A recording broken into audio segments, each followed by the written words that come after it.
El término de la industria para los clientes de los que más se beneficia tu banco no es clientes leales ni clientes preferenciales. El lenguaje interno, el vocabulario específico que aparece en los tableros de rendimiento de las sucursales y en los informes de margen de contribución, los clasifica bajo un concepto muy diferente. Cuentas de alta interacción. En la jerga del sector bancario, alta interacción es simplemente una forma elegante y disimulada de decir que esta persona es la que más nos paga cada mes. Contrario a lo que la mayoría cree firmemente, no son sus clientes más adinerados ni los más prósperos. Son, sin lugar a duda, sus clientes más extraíbles. Y la cantidad exacta de dinero, el número específico que separa a estas dos categorías y que rompe el modelo de extracción por completo, es de $10,000. Debajo de ese umbral, el sistema está diseñado para que 5 mecanismos de ingresos separados funcionen en contra de tu cuenta todos los meses, extrayendo tu riqueza de forma metódica, sistemática y silenciosa. Por encima de esa cifra, la mayoría de esos mecanismos simplemente dejan de funcionar por completo. Para entender verdaderamente cómo opera esta maquinaria implacable, necesitas destruir de inmediato el mito más grande que los medios financieros te han vendido durante años: la idea de que tu banco quiere que te vuelvas rico. La realidad innegable es que las instituciones financieras operan bajo un modelo de negocio que se asemeja con exactitud a una antigua carretera de peaje privado de los años 800, aquella que controlaba el único puente sobre un río turbulento. El dueño de ese puente no necesitaba que fueras rico, porque las personas verdaderamente ricas tenían sus propios barcos y cruzaban sin pagar ningún tipo de tarifa. Tampoco necesitaba que fracasaras por completo, porque la gente totalmente arruinada no puede pagar ningún peaje. Lo que realmente necesitaba era que estuvieras casi bien, lo suficientemente productivo como para seguir ganando un salario mensual, pero lo suficientemente presionado y al límite como para seguir necesitando cruzar su puente todos los días para sobrevivir. Confiaba ciegamente en que, de manera predecible y constante, aparecerías y pagarías tu cuota. $10,000 es el momento exacto en el que construyes tu propio puente, y en el instante en que lo logras, el operador de la carretera de peaje pierde su poder de fijación de precios sobre ti de forma permanente. Este puente personal no se deprecia, no caduca bajo ninguna circunstancia, y solo tienes que construirlo una vez en tu vida. Sin embargo, la mercadotecnia de la industria financiera y la publicidad constante de estas instituciones han creado una trampa perfecta para evitar que construyas esa infraestructura liberadora. No, convenciéndote de que el problema son las comisiones altas o la falta de una tarjeta con mejores programas de recompensas, cuando el verdadero problema de fondo es la ausencia de un amortiguador estructural que haga que esas comisiones sean matemáticamente imposibles de aplicar sobre tus cuentas.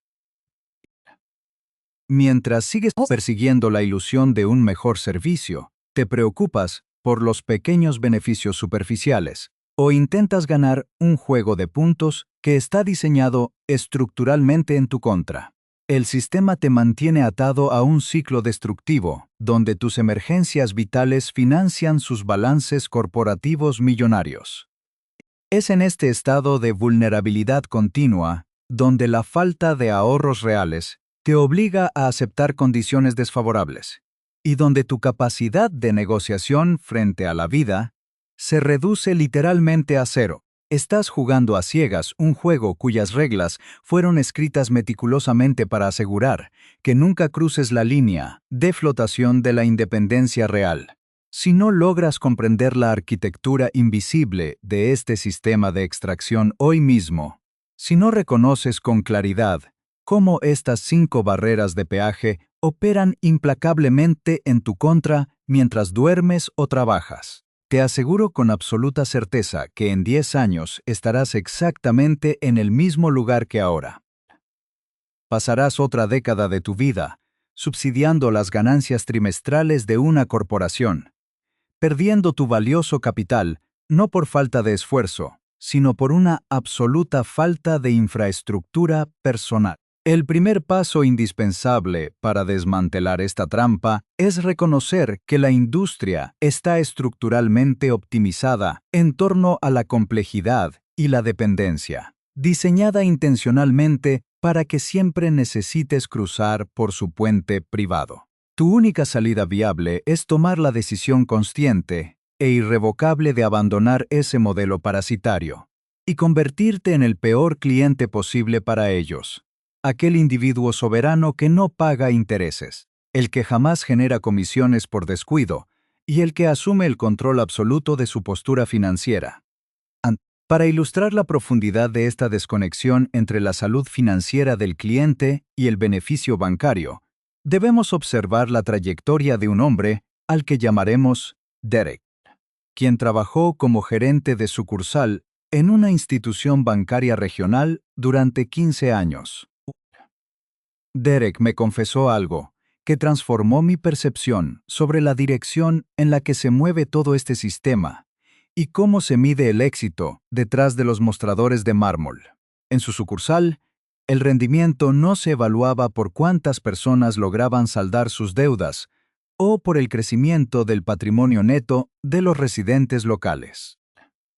Por el contrario, los tableros de control parpadeaban en verde cuando una métrica específica subía: la frecuencia de incidentes por cuenta.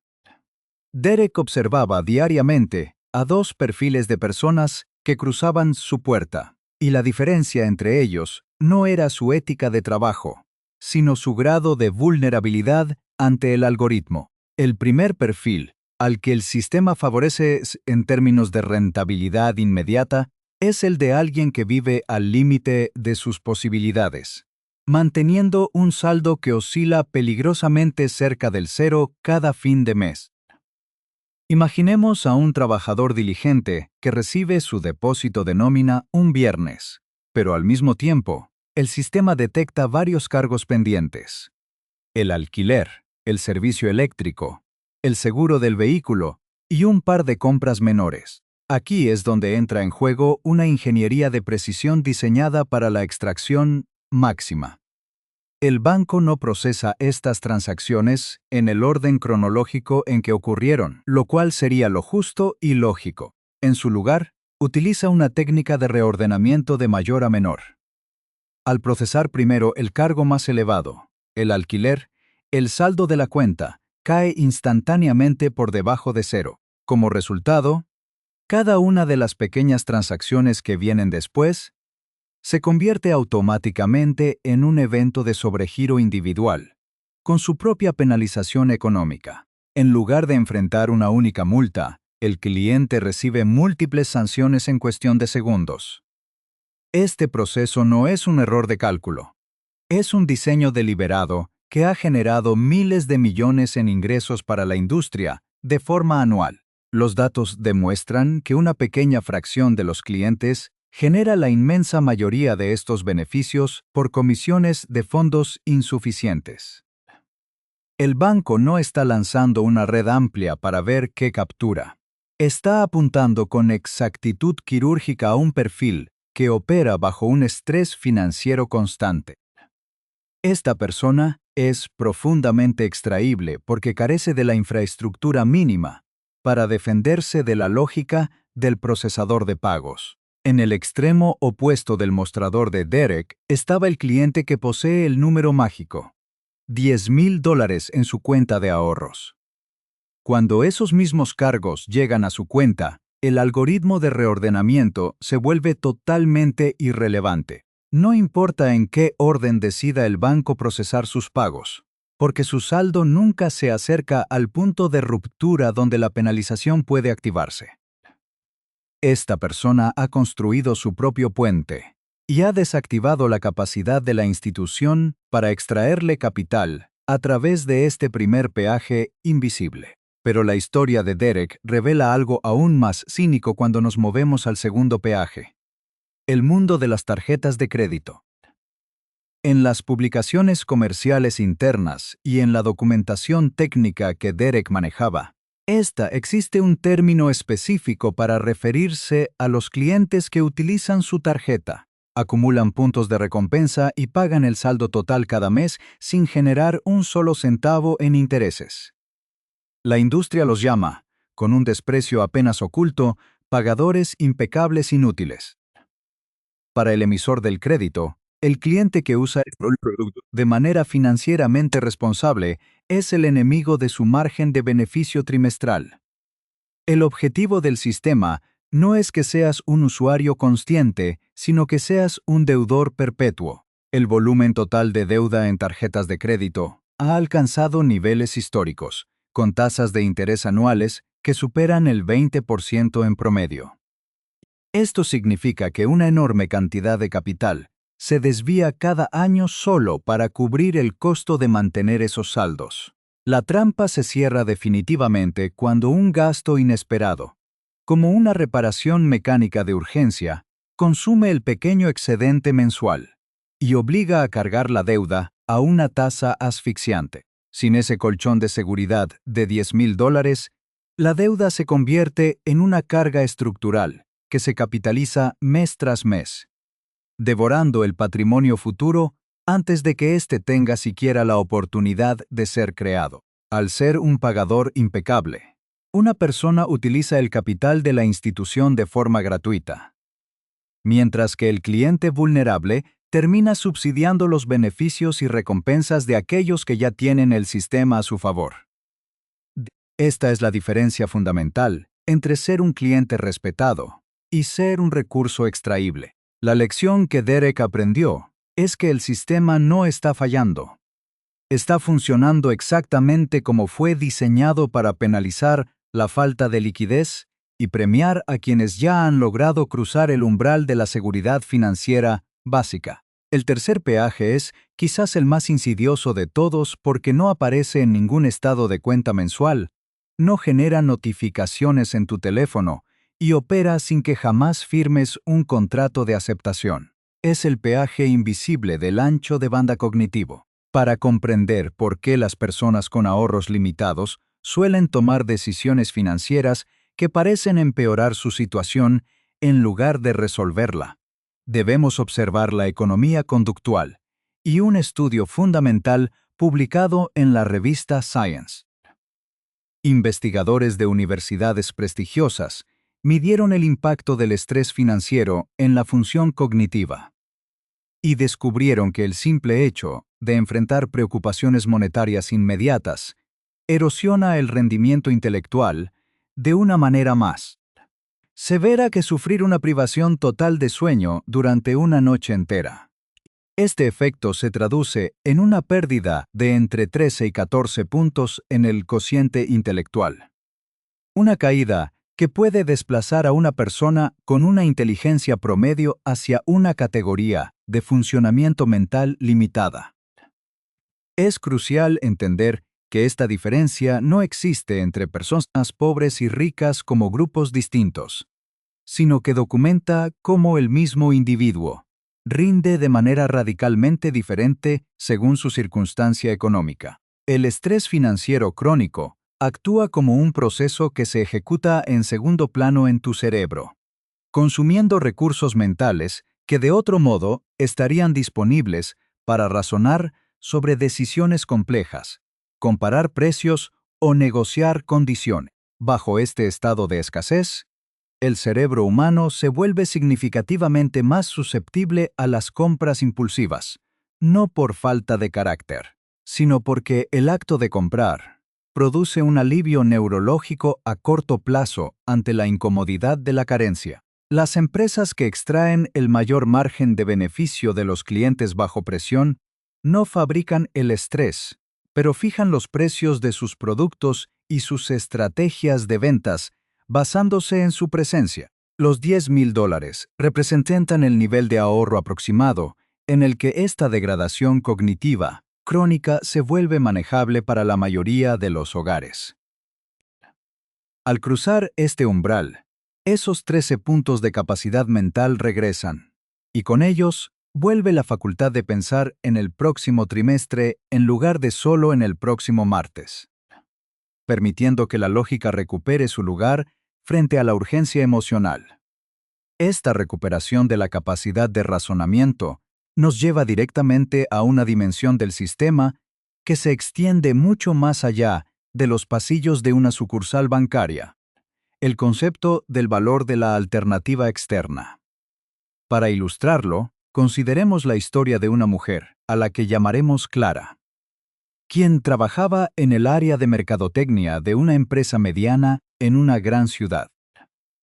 Clara era una profesional capaz, respetada por sus clientes y con un historial de contribuciones impecable, pero tenía un superior que se apropiaba de sus ideas y le negaba promociones de manera sistemática. Clara veía la dinámica con total claridad, pero con apenas $5,000 en ahorros, una hipoteca y un hijo pequeño.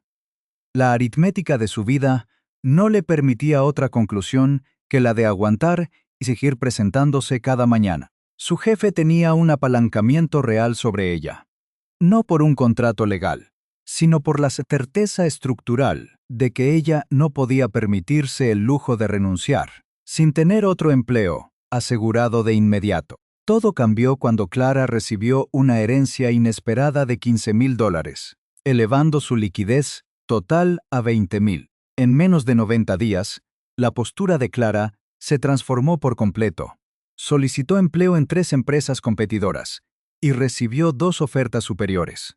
Al presentar su renuncia, su empresa actual le ofreció un aumento del 23% para que se quedara. Clara no desarrolló un valor o una valentía especial en esos 3 meses. Simplemente se volvió no desesperada. La no desesperación tiene un valor de mercado que se puede medir en términos salariales directos. Los economistas llaman a esto el valor de la opción de salida creíble. Por debajo de los $10,000, cualquier afirmación de que puedes abandonar una mesa de negociación es, en esencia, un engaño estructural que la otra parte suele detectar de forma instintiva. Por encima de esa cifra, la opción de irte es real, y esa realidad altera la postura de cada interacción en tu vida, desde la renovación de un contrato de alquiler hasta la conversación sobre una promoción. El número de $10,000 no es solo seguridad. Es la infraestructura mínima necesaria para recuperar tu capacidad de decir no, y que esa respuesta sea respetada porque tiene el respaldo de la solvencia. Al construir este puente, dejas de ser un rehén de las circunstancias para convertirte en un gestor del sistema, eliminando la prima por desesperación que pagas en cada rincón de tu existencia financiera. La transición de ser un recurso extraíble a convertirte en un gestor del sistema no ocurre por un golpe de suerte, ni por una disciplina férrea e inalcanzable, sino mediante la implementación de una infraestructura mecánica que elimine el error humano de la ecuación. Para cruzar el umbral de los $10,000 y construir tu propio puente, necesitas un algoritmo de acción claro, que pueda configurarse en menos de 1 hora y que funcione de forma autónoma, mientras tú te ocupas de vivir. El primer paso de esta táctica es realizar una auditoría de extracción de los últimos 12 meses. Debes sumar cada comisión por fondos insuficientes, cada cargo de mantenimiento de cuenta y, sobre todo, cada centavo pagado en intereses de tarjetas de crédito. Para la mayoría de las personas que operan por debajo del umbral, esta cifra oscila entre $1,200 y $3,000 anuales. Ese número no es una pérdida abstracta. Es el costo directo de no tener el puente construido. Una vez que visualizas esa fuga de capital, el segundo paso es la separación institucional absoluta. Debes abrir una cuenta de ahorros de alto rendimiento en una entidad financiera completamente distinta a la que utilizas para tus gastos diarios. Esto no es solo por la tasa de interés, que en mayo de 2026 puede alcanzar el 5% anual, frente al insignificante 0. 0.3% de los bancos tradicionales, sino por la creación de una barrera psicológica necesaria. Al tener el dinero en una aplicación diferente, con un acceso separado y un tiempo de transferencia de 2 a 3 días, generas la fricción necesaria para evitar que un impulso momentáneo devore el progreso de meses.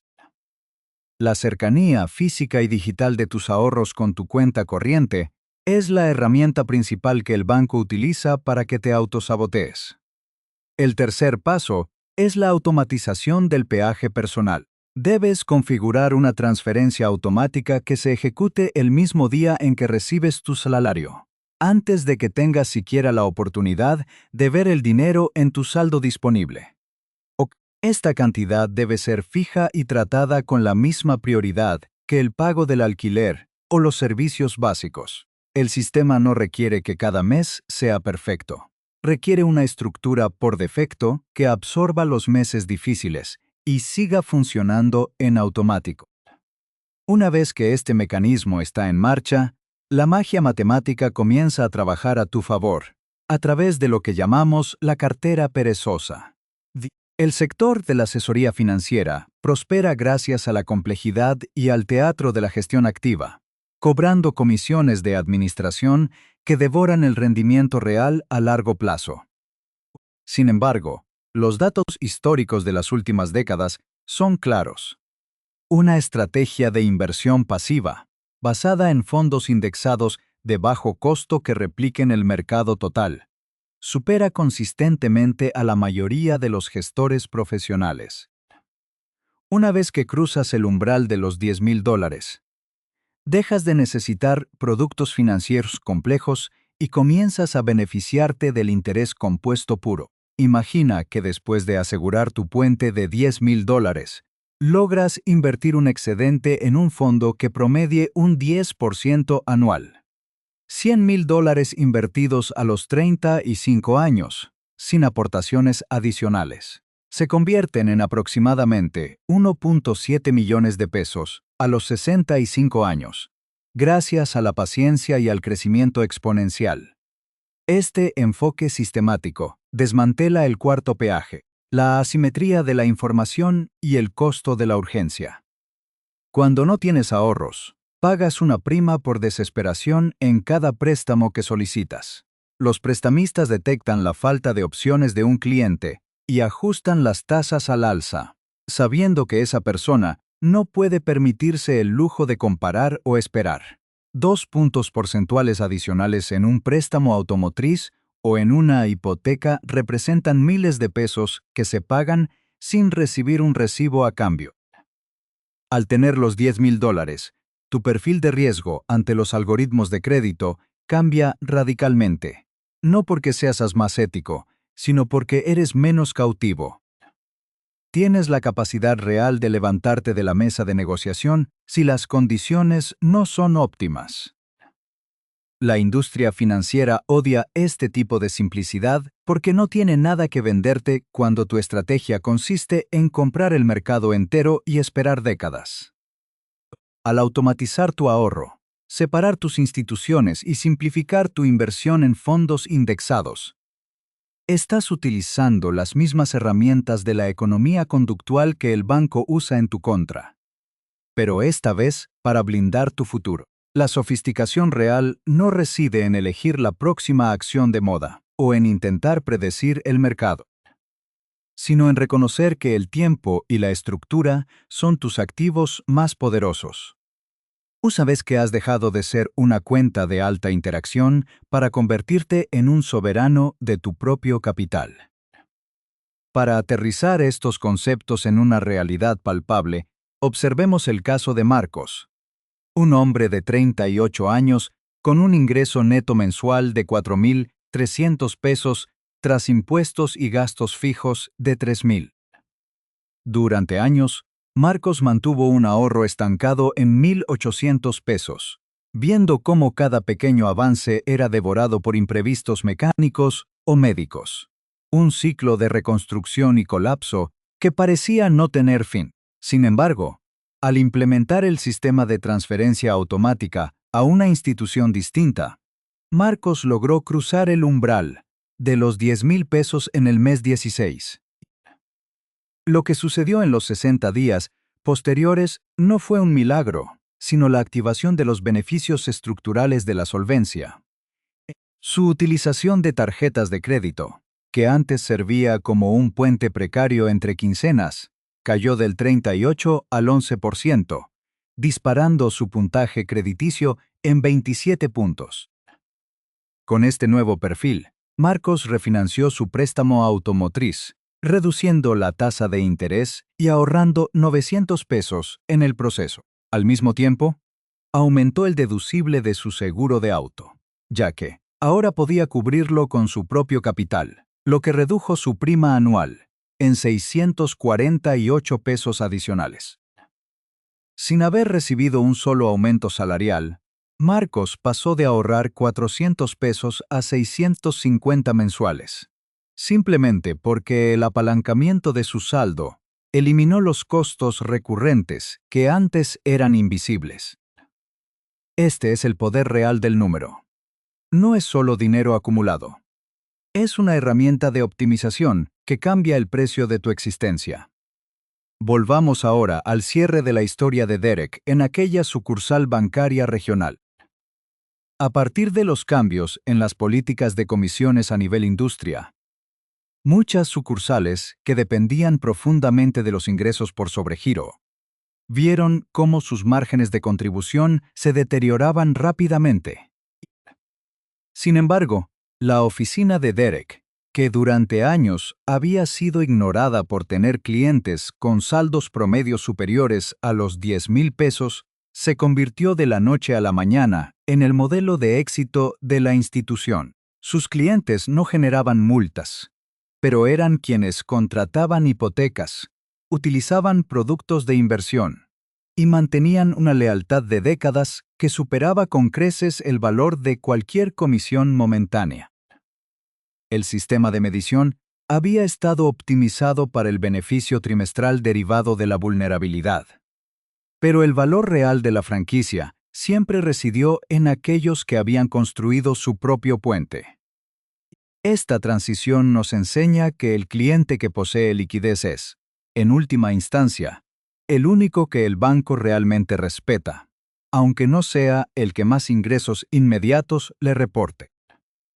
La empresa del camino de peaje finalmente descubrió que su ingreso más duradero no provenía del peaje mismo, sino del vecino próspero que, al tener su propio puente, fortalecía toda la economía de la zona. Es imperativo comprender que la industria del asesoramiento financiero está diseñada para venderte complejidad, porque la simplicidad es gratuita y no genera facturación. Un asesor que te recomendara llegar a los 10,000 pesos en una cuenta de alto rendimiento y luego colocar cada peso excedente en un fondo indexado de mercado total para no tocarlo en 30 años. Estaría dándote el consejo matemáticamente más potente, pero se quedaría sin excusas para cobrarte una comisión el próximo trimestre. Lo que te venden como sofisticación, reequilibrio de carteras o selección activa de activos es, en gran medida, un teatro diseñado para justificar una intermediación innecesaria. El patrón que se repite entre las personas que construyen una riqueza genuina y duradera no es la persecución de algoritmos exóticos o la última moda en activos digitales, sino el proceso aburrido, paciente y sistemático que comienza con un umbral de ahorro sólido. La paciencia solo es una opción real cuando tienes la seguridad de que una reparación mecánica no se convertirá en una crisis financiera. Este video no ha sido realmente sobre dinero, sino sobre la arquitectura de tu libertad y la recuperación de tu capacidad de elección. El camino de peaje sigue ahí afuera, plenamente operativo y optimizado por décadas de datos sobre el comportamiento humano, esperando que te mantengas en el estado de alta interacción. Tu tarea es clara. Calcula tu tasa de extracción anual, separa tus instituciones financieras y automatiza tu infraestructura de ahorro hoy mismo. Suscribirte a este canal no es una solicitud de apoyo superficial, sino un paso consciente para asegurar que el algoritmo de entrega de contenido siga dándote acceso a este tipo de análisis sistemáticos, evitando que el ruido financiero vuelva a nublar tu juicio. El sistema tiene un gran trimestre por delante gracias a quienes deciden no actuar. Tu trabajo es construir el puente, cruzarlo exactamente una vez y no volver a pensar en el peaje nunca más. La diferencia entre ser un recurso extraíble y un individuo soberano se resume en una cifra y en la voluntad de implementar un sistema que trabaje para ti, no para el balance general de un tercero.